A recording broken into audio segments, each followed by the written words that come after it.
អាណានិង Highland បានស្រឡាញ់គ្នារយៈពេល10 ឆ្នាំហើយថ្ងៃមួយអាណាបានដឹងថា Highland បានទិញពេជ្រមួយគ្រាប់នាងគិតថាគេនឹងសុំនាងរៀបការនាងមិនអាចឈប់ញឹមបានឡើយអាណាបានយកពេជ្រនោះចេញមក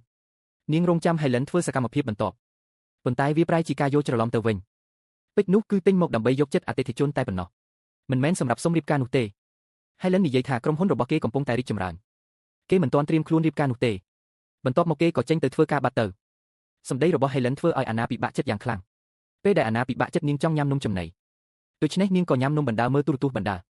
នាងព្យាយាមបង្វែរអារម្មណ៍ខ្លួនឯងនាងចង់មានអារម្មណ៍ល្អប្រសើរឡើងអាណាបានឃើញការផ្សព្វផ្សាយពាណិជ្ជកម្មសូកូឡាមួយវានិយាយថាវាអាចដោះស្រាយរាល់បញ្ហាទាំងឡាយបានការផ្សាយពាណិជ្ជកម្មនោះចាក់ដល់ចំចិត្តរបស់អាណាតែម្ដងអ្នកលក់និយាយមិនឈប់ឈរឡើយវាហាក់ដូចជាការញ៉ាំសូកូឡាមួយគ្រាប់អាចដោះស្រាយគ្រប់យ៉ាងបាន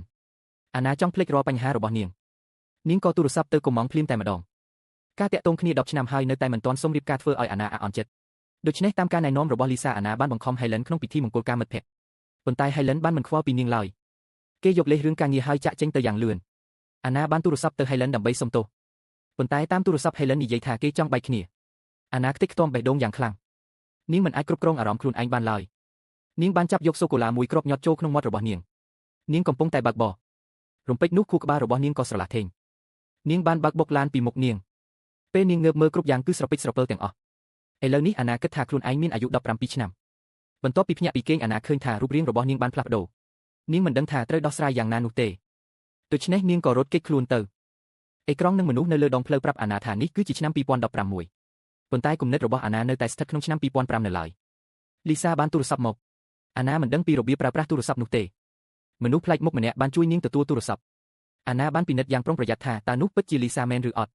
លីសាក៏ព្រមទទួលស្គាល់ភ្លាមថាអាណាម្នាក់នេះគឺជាអាណាអាយុ17ឆ្នាំអាណាស្រមៃចង់ក្លាយជាវិចិត្រករម្នាក់ឥឡូវនេះនាងមានអាយុ28ឆ្នាំនាងមិនអាចរងចាំសួរលីសាបានឡើយតើនាងបានក្លាយជាវិចិត្រករមែនទេ